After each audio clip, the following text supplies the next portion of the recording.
Hello and welcome to the Sound of Ideas from IdeaStream Public Media. I'm Stephanie Haney. Thank you for being with us on this Monday, and a happy Monday to you.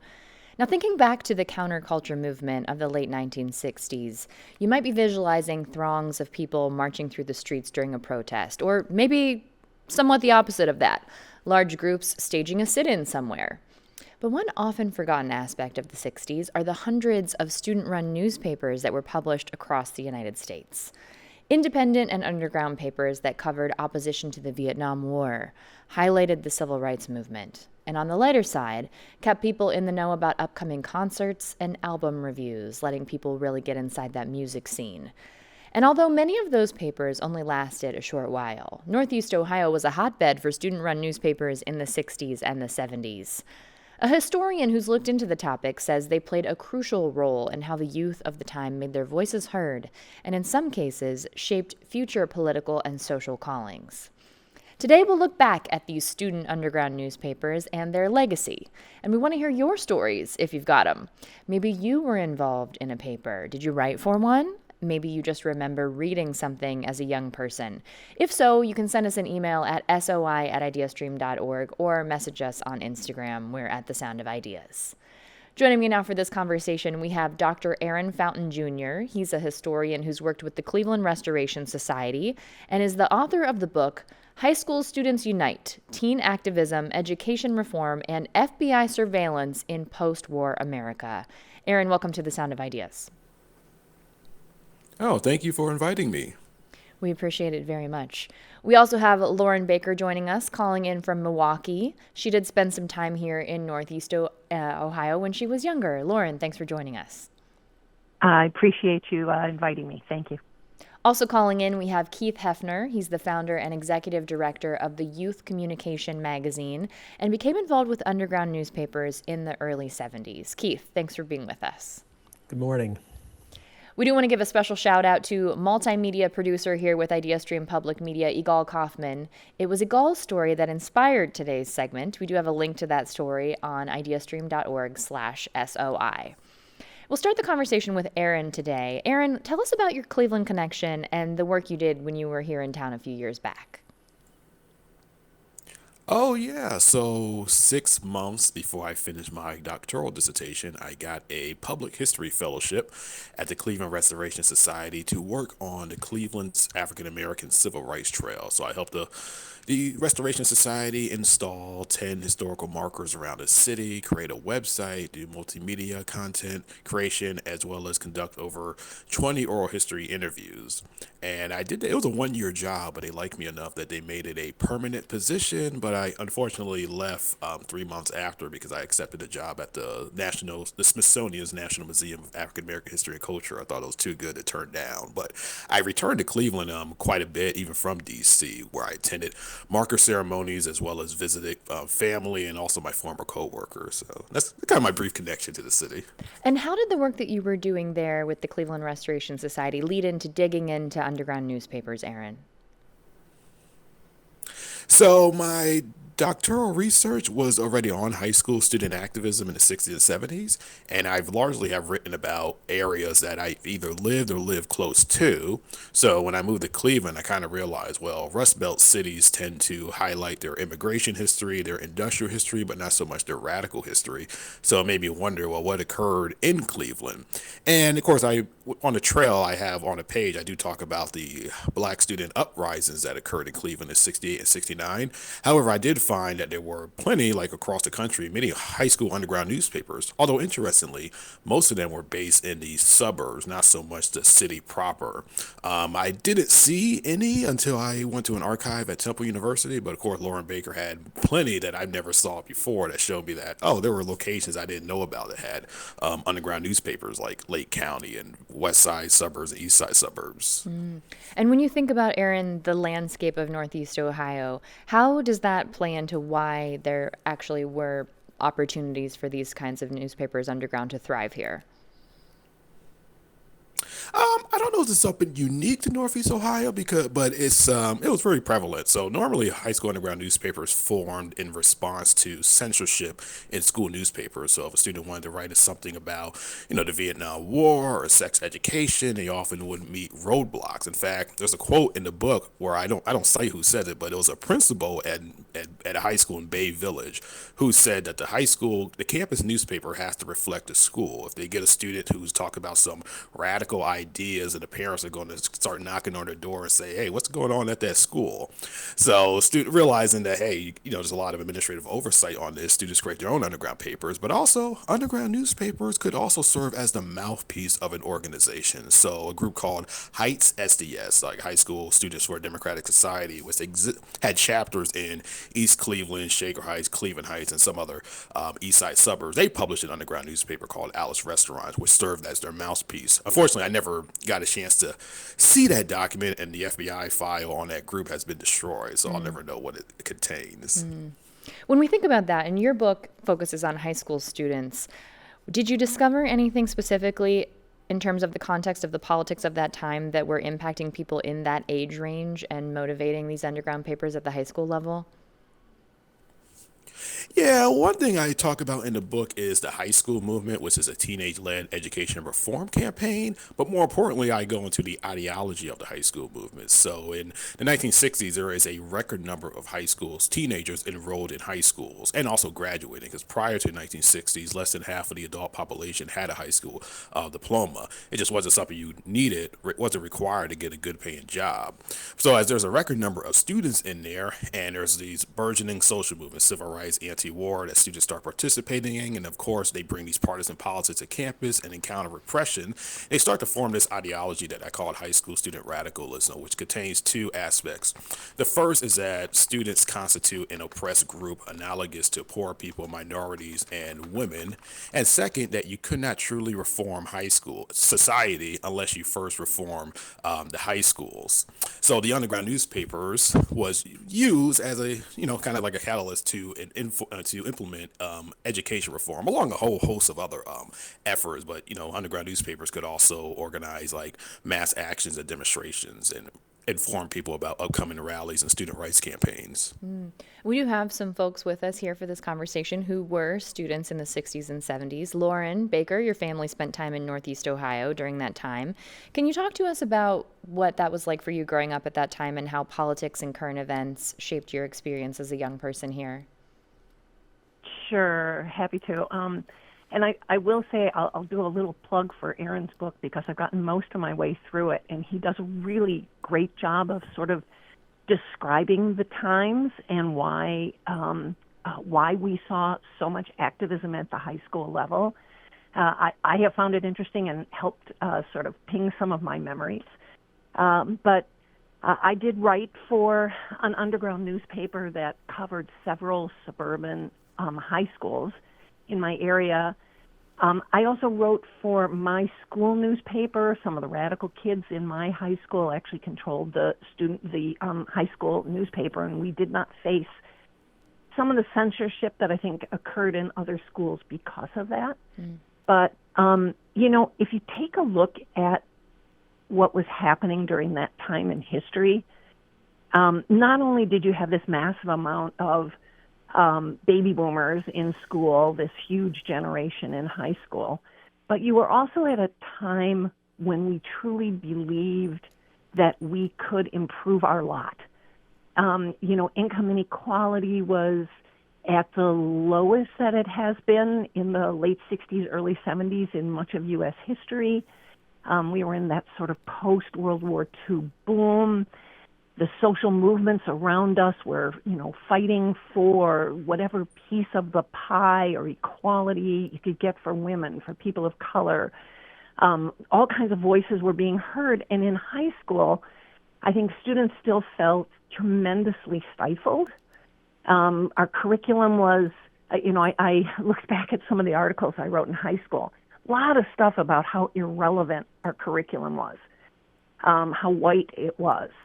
How learning didn't appreciate the individual and work with students in different ways. I mean, it was really interesting, as well as students at that time wanting to have a voice in social issues like the war in Vietnam. And Cleveland was a place that a lot of stuff happened. I mean, we had the first black mayor of a northern city, of a major city since Reconstruction. We had just a lot of very interesting political dynamics in the city. And when you were stuck in a high school, you felt like you could not feel the world and the world couldn't hear you. And I think that whole environment gave students this like desire to have a voice. If you're just joining us here on The Sound of Ideas, we are talking about underground newspapers, which really had their heyday in the 1960s and the 1970s, and the kind of topics that were covered in underground newspapers, which were different than school-sanctioned newspapers at the time. Our guests joining us by phone, we have Aaron Fountain Jr., who is the author of High School Students Unite, Keith Hefner, who is the founder and executive director of Youth Communication, and Lauren Baker, a former student of Orange High School. And Lauren, you mentioned that you worked for these underground papers, you wrote for the underground papers, but also the high school paper. And Orange High School had a sanctioned student paper, but the Hunter was the underground paper. So can you tell me about what was different about them and the things that got published in the Hunter? Yeah, I can. Well, the Hunter, for one thing, it covered several schools. And I think that was good because it was supportive to students who felt isolated and alone. And I think students felt much more comfortable with that paper being able to criticize what happened in their school. To be able to talk about issues of, political issues or issues of how they were treated by staff or how they felt teaching and learning happened in their school. I think having the underground paper gave students that feeling of solidarity with other students that gives you the ability to feel you can stand up and say something. And also, I think in a lot of the sanctioned school newspapers, students were not allowed to write their actual feelings and opinions. I think that those were heavily censored. Here on The Sound of Ideas, we're talking about underground newspapers from the 1960s and the 1970s and how that has kind of shaped youth connection and what that looks like today based on that. If you have a comment or a question, you can email us at soi@ideastream.org related to this conversation. Logan in Copley emailed in, I think it is good to encourage students to write about affairs that affect their lives. However, I think it will be a limited use if it's published online. It needs to be a paper document. Students are already mentally scarred from so much online content. Logan and Copley, thank you very much for sharing your perspective with us here on The Sound of Ideas. Keith, to bring you into the conversation now, we know you grew up in Ann Arbor and publishing has become a lifelong calling for you. Can you talk to us about your exposure to what were considered radical ideas in the late 60s and how that eventually led to your interest in publishing?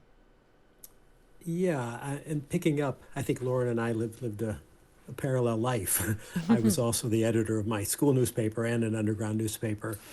And as she was saying and alluding to, if you were a teenager in 1970, for example, you were exposed to so-called radical ideas every single day, ideas that adults thought were radical. So, for example, just to list a few, the civil rights movement, the women's rights movement, the gay rights movement, the protests against the war, even changes in music. These were taken for granted by young people and considered radical by adults. And and as Lauren said, though they were taken for granted by young people, they weren't written about in school newspapers. And so you did feel kind of alone in some ways, even though once you wrote about them and everybody said, oh, thank you for writing that story, you realized you weren't alone. But if you were a teenager, you were being exposed to these ideas, you wanted to talk about them, and you even had a civics class that said there was the First Amendment, right? And then you went to write about them in your school newspaper, and you were told you can't do that, or that's irrelevant or illegitimate. And so it didn't take much exposure, if you will. You just had to be part of the culture and seeing this sweep of ideas coming through at that time and saying, I want to talk about these things. And so I and hundreds, thousands, tens of thousands of other young people, when we couldn't do it, most of us couldn't do it in our school newspapers, started underground newspapers so that we could have a voice. We have an email now in from William, and William writes, "What happened to the Free Times in Cleveland? Both Free Times and Scene used to have hard copies all over.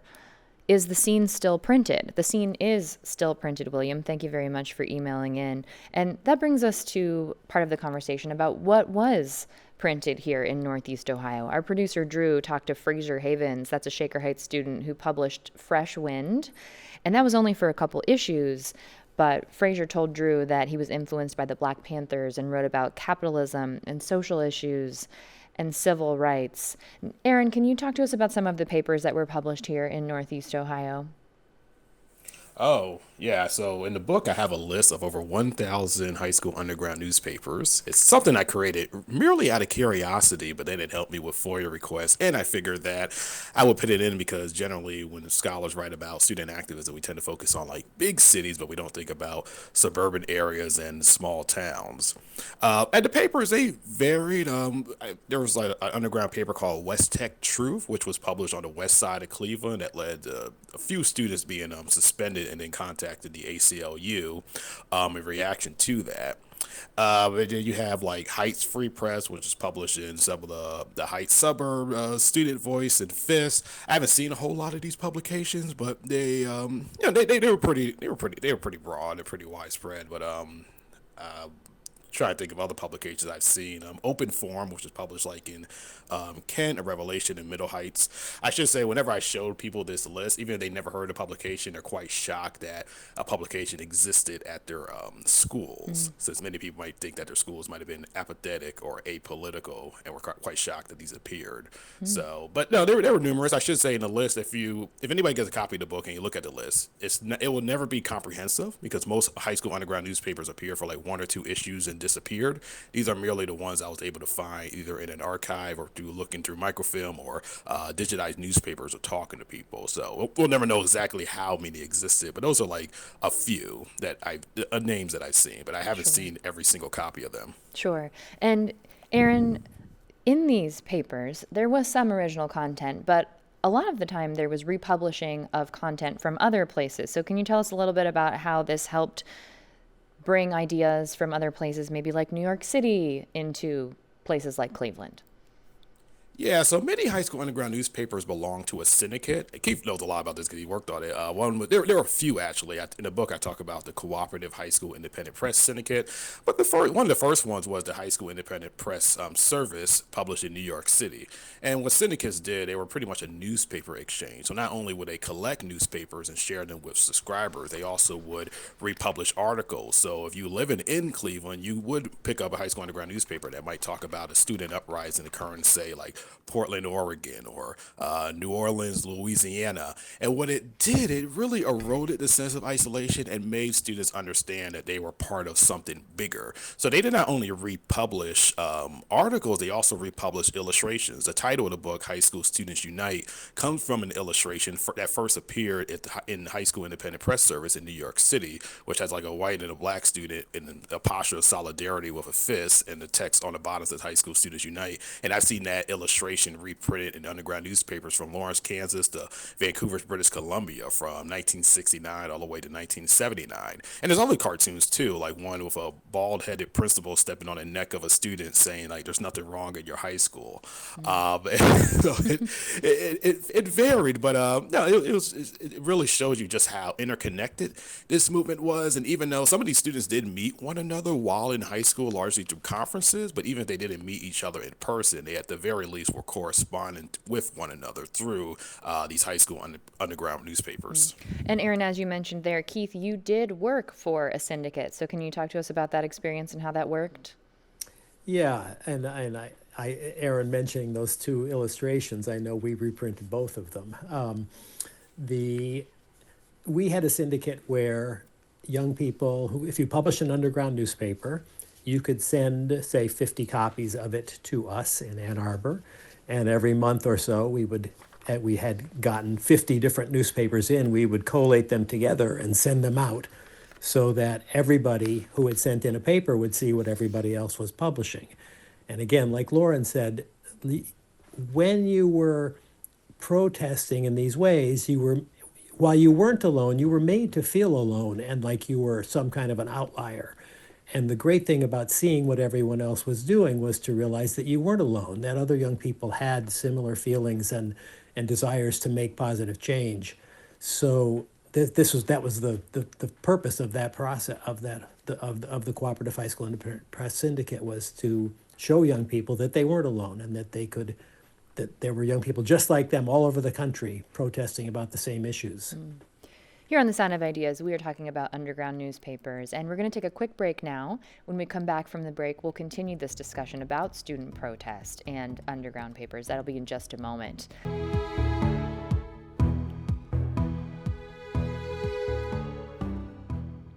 You're with The Sound of Ideas from IdeaStream Public Media. I'm Stephanie Haney. Thank you for staying with us. Staying with me for the conversation today that we're having on underground newspapers, we have Dr. Aaron Fountain Jr. He's a historian who's worked with the Cleveland Restoration Society and is the author of the book High School Students Unite: Teen Activism, Education Reform, and FBI Surveillance in Post-War America. We also have Lauren Baker with us. She spent time here in Northeast Ohio when she was younger and had an opportunity to write on underground newspapers. And also Keith Hefner calling in. He became involved with underground newspapers in the early 70s. If you have a story you'd like to share, maybe you read something that moved you when you were young, maybe you were involved in an underground newspaper, maybe you just have a comment or a question you'd like to share, we would love to hear from you. You can email us at soi@ideastream.org, and you can also send us a message on Instagram at The Sound of Ideas. Now, Aaron, we touched on this a bit in the first half of our conversation, but to sort of get us jumped off here again, can you talk about official papers of high schools and how there was censorship in some of those situations from teachers and administrators and how that sort of led to underground newspapers having a moment?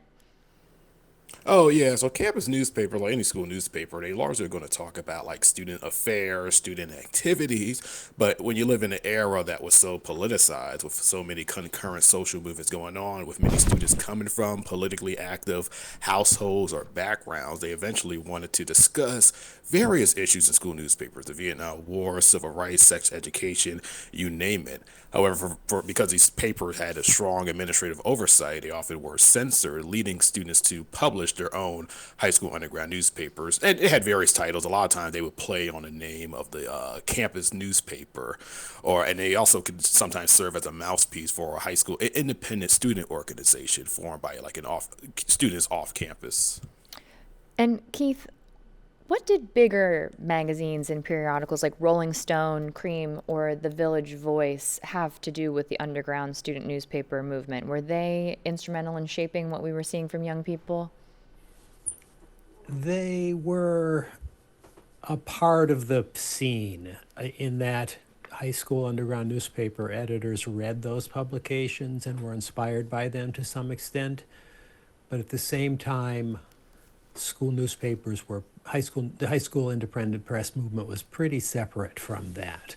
But if I could go back to your other question about the censorship issue, one of the instigators of the underground newspaper in our school was that, and again, this goes to what young people are seeing the world differently than adults.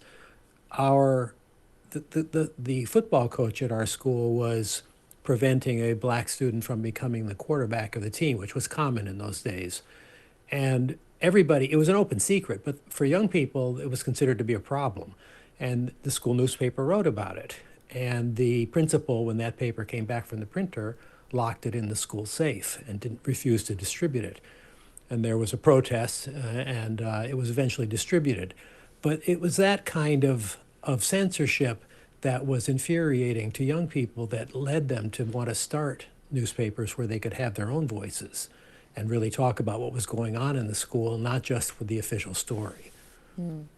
Lauren, from your perspective, how much of a divide was there between the youth of the 60s and teachers and administrators when it came to topics like the Vietnam War and civil rights? Wow. I would say it was very individualized. Um, uh, I found as a young person back then support from particularly younger teachers um, who would let us explore. We had a group that we called the Free School Group, who we read Jonathan Kozol and Ivan Illich and some of the sort of progressive education tracks of the time, and that teacher supported us in it. The drama teacher let us put on a non-school production of a play about the Berrigan brothers and the anti-draft movement. So there were some teachers who were very supportive and found ways to let us express ourselves and our feelings about social issues. There were also a lot of teachers who I think were living themselves in fear of the administration or in feeling that their role was to keep peace and keep things quiet. I was in high school in 1970 when 4 students got killed at Kent State University. And that was 25 minutes from our home. There's no way to really adequately describe the amount of anger, sadness, terror that event created for young people. And there was such frustration that we couldn't express that anger, sadness, and adequately. And so I think that sort of stuff bubbled up in classrooms. And I think in a number of ways also then allowed for things like the underground newspapers to allow us to express ourselves.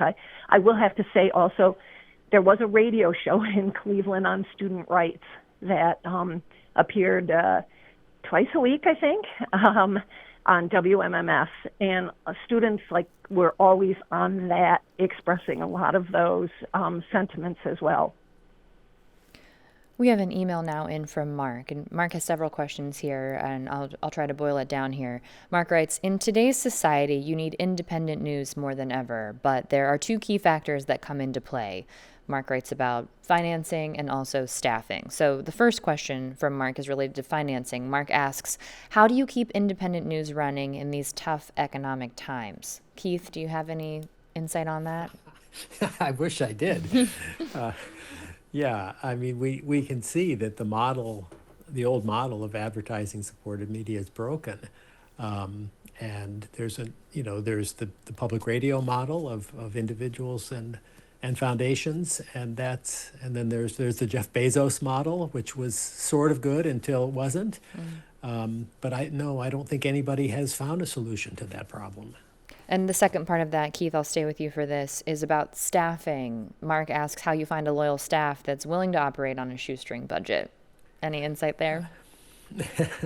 Well, I don't like the shoestring budget part of it. I mean, people need to be paid, but I do think that if you scratch an awful lot of reporters, you find that they did work on their school newspapers, and I think that so it is important for a democracy to have a vital high school press, because and not an underground press, a regular high school press that can speak to the issues that are important to young people, because that is the beginning of the pipeline to good reporters in the entire country. And I think one thing that's especially good about that is when you're a writer for a high school publication, whether it's online or in print, it's a very small community, and you really do learn that you have to be fair, because you have to see the people that you wrote about the next day. And so it's very good training for the best kind of journalism to work on a high school newspaper. That's a really good point. You are really in and of your community at that moment in time if you are involved in a high school paper or an underground high school paper. Lauren, I'll ask you, how did your experience being involved in both the official school paper and underground writing play into your life going forward? Do you think it had any impact on to what degree you grew up to be politically or socially involved? Oh, I absolutely do. I mean, I was involved in that way because I came from a household where politics was discussed.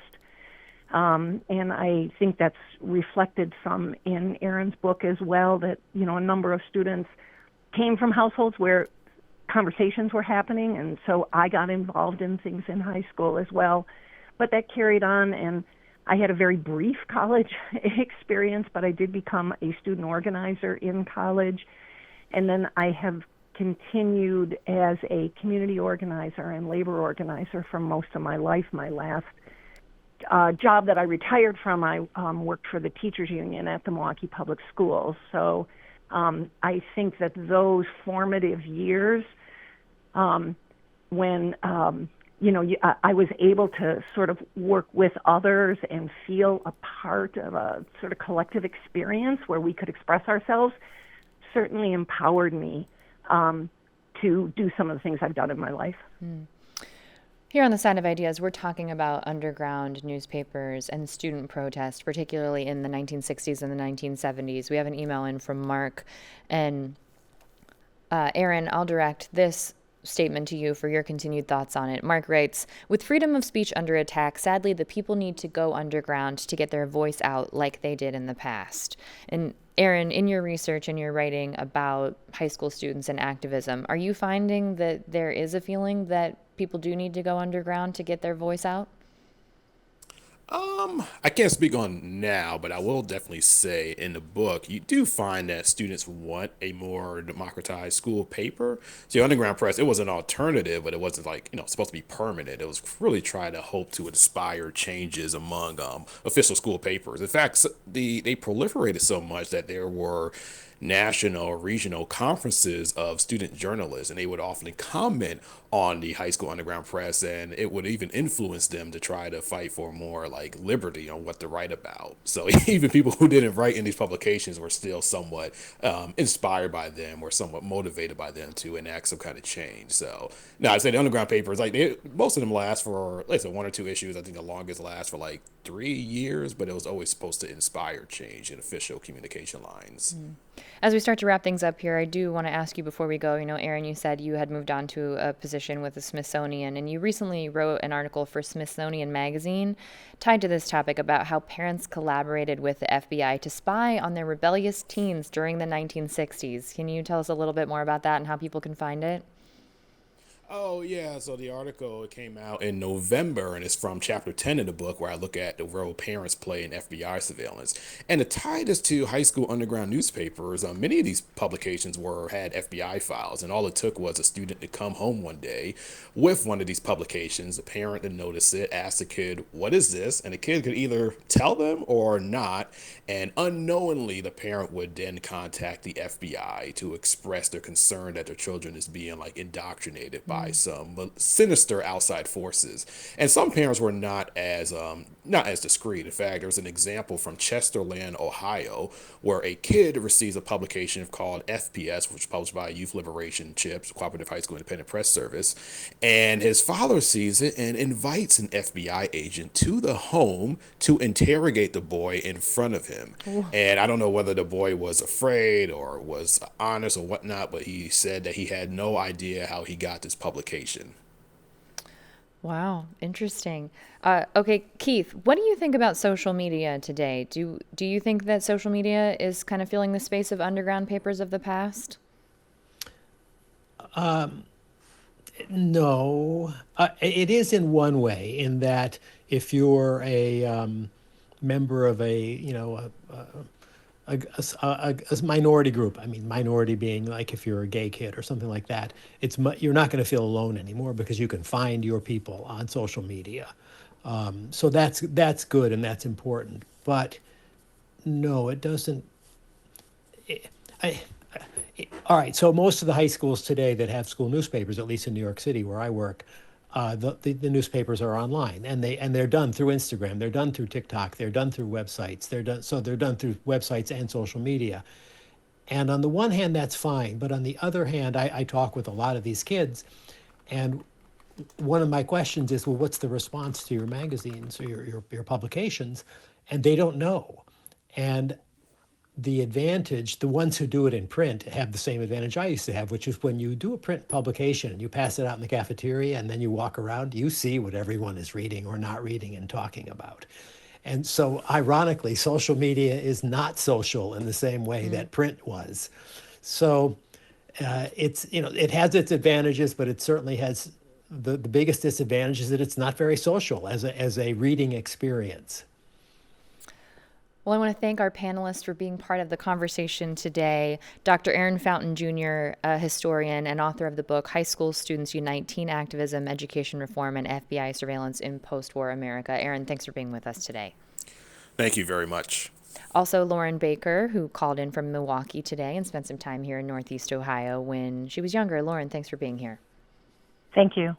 And Keith Hefner, the founder and executive director of the Youth Communication magazine, who was involved in underground newspapers in the early 70s. Keith, thank you for the time. Thank you. That wraps up the show for today. If you missed any part of today's show, you can find The Sound of Ideas wherever you get your podcasts and also on the IdeaStream Public Media YouTube page. You can hear a rebroadcast tonight at 9 on 89.7 WKSU. To get the last word on today's topics, you can email us at soi@ideastream.org or find us on Instagram. We're at The Sound of Ideas. Last week, we talked about the movies of 2025 and what we expected to see at the Oscars on Sunday. Barb and Mark wrote in with a prediction for the best song, saying, "The song at the end of Wicked for Good, Because I Knew You, was fantastic." Now, the award for Best Song went to Golden from K-Pop Demon Hunters. We want to say congratulations to all of the nominees and the winners. Tomorrow on The Sound of Ideas, we'll highlight several groups that are looking to bridge divides by fostering conversations among community members about tough topics like race, politics, and other current events. I'm Stephanie Haney. Thank you for keeping the conversation going here on The Sound of Ideas. I'll talk to you again tomorrow.